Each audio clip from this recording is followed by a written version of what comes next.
Olá, estudante! Nesta aula você aprenderá o que é o tributo e como são classificados os tributos no nosso sistema constitucional.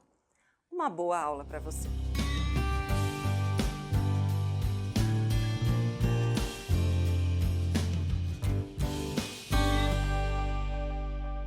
Todos nós conhecemos o tributo. Todas as pessoas físicas ou jurídicas devem pagar tributos. Somos obrigados a pagar tributos como contribuintes porque eles são exigidos pelo Estado. Mas quais são as características que vão nos mostrar se aquilo que pagamos é ou não é um tributo? O tributo ele é diferente de todas as outras prestações, de todas as outras obrigações que nós temos. O tributo é compulsório, mais que obrigatório. Se você pensar bem, você tem várias obrigações, várias prestações, contas para pagar, mas elas são obrigatórias, mas dependeram da sua vontade. Um aluguel, a compra de um imóvel, a geladeira que você está pagando. Todas essas aquisições, essas compras ou essas obrigações surgiram a partir da sua vontade. O tributo não. O tributo é mais do que obrigatório, ele é compulsório, não depende da vontade. Nunca a pessoa tem vontade de pagar tributo, mas o tributo é uma exigência que depende da lei. Ou seja, a compulsoriedade vem porque a lei impõe o pagamento do tributo. Aliás, essa é a segunda característica do tributo. Todo tributo deverá ser sempre instituído por lei, sem exceções. É a lei que nos obriga, é a lei que torna essa imposição compulsória. Outra característica do tributo é que ele deverá ser pago em moeda. Ele só pode ser pago em dinheiro. E quando o Código Tributário Nacional fala que o pagamento do tributo é em moeda, ele quer dizer moeda nacional, porque algumas obrigações tributárias vêm de relações internacionais e podem estar medidas calculadas em moeda estrangeira.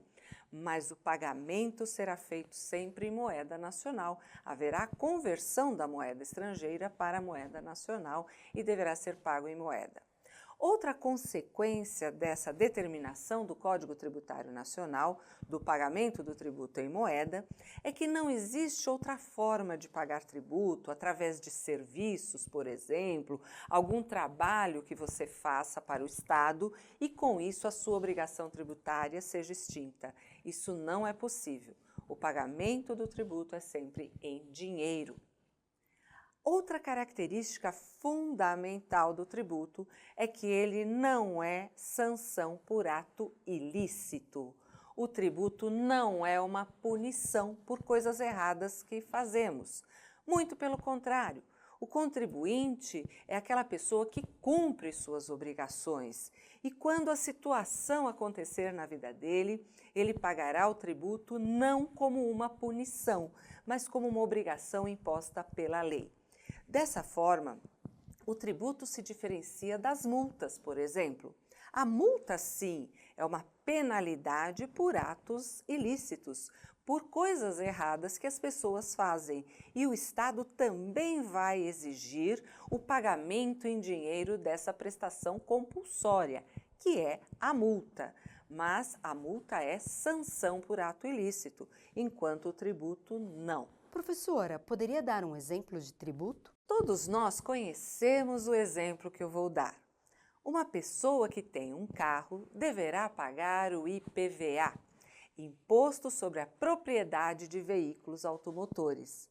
Sem vontade, sempre pagamento em dinheiro. E o IPVA não é uma punição para quem tem carro. Ter carro não é um ato ilícito, é um ato normal da vida das pessoas e essas pessoas que têm um carro deverão pagar o IPVA, um imposto, portanto, um tributo. Importante salientar que o tributo decorre sempre de uma situação que acontece na vida das pessoas. É o fato gerador tributário.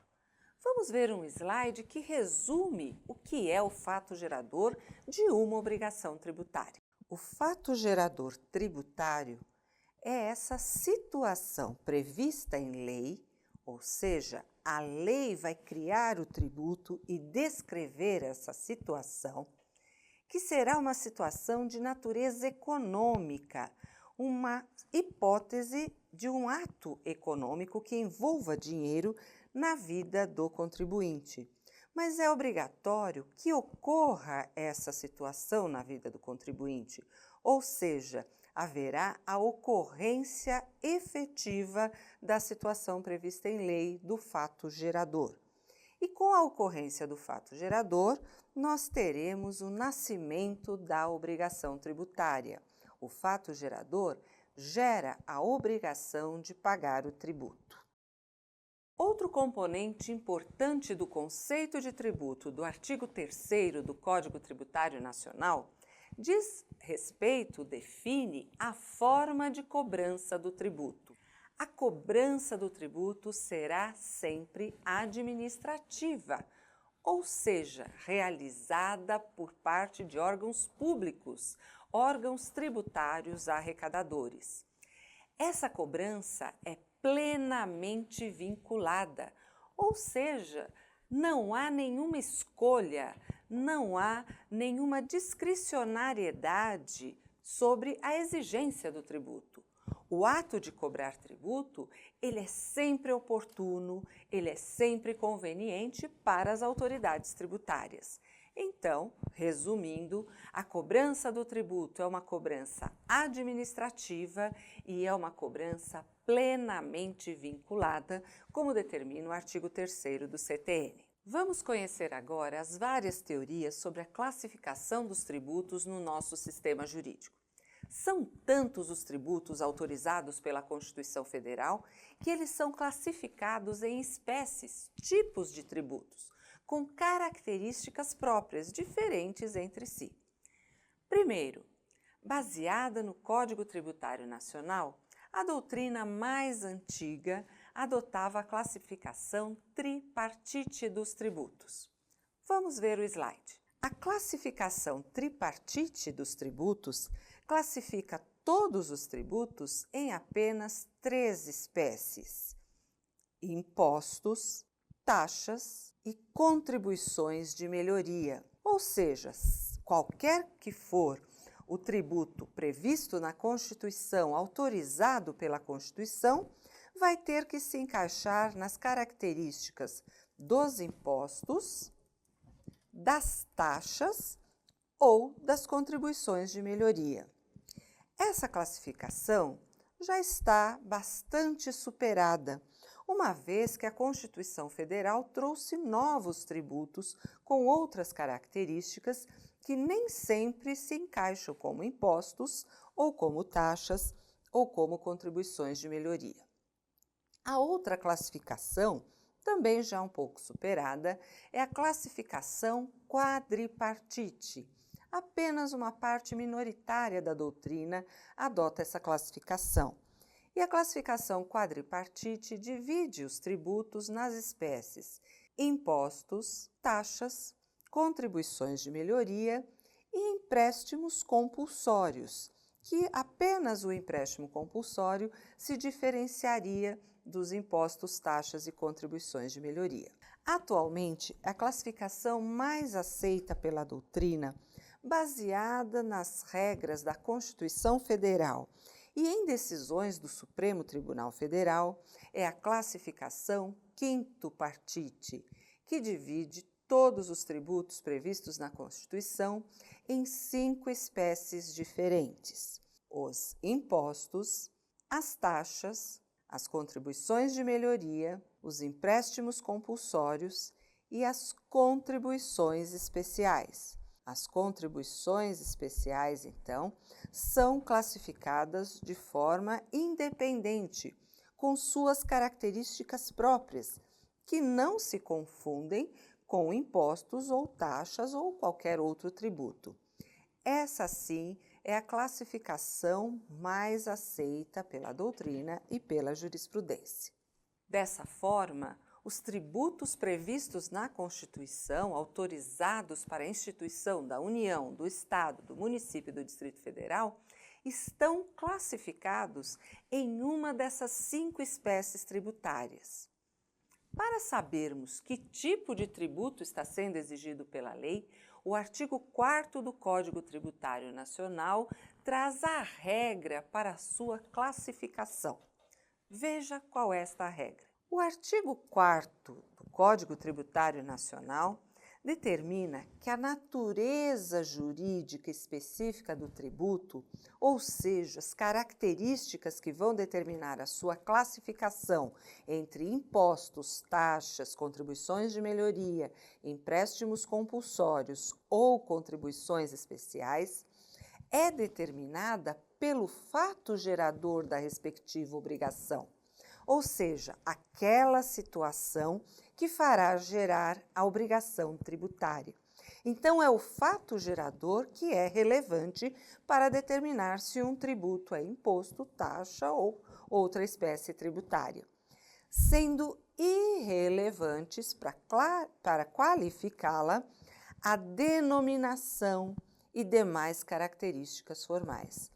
Não importa o nome que o legislador vai dar para o tributo, e sim o fato gerador da obrigação que está prevista nessa lei.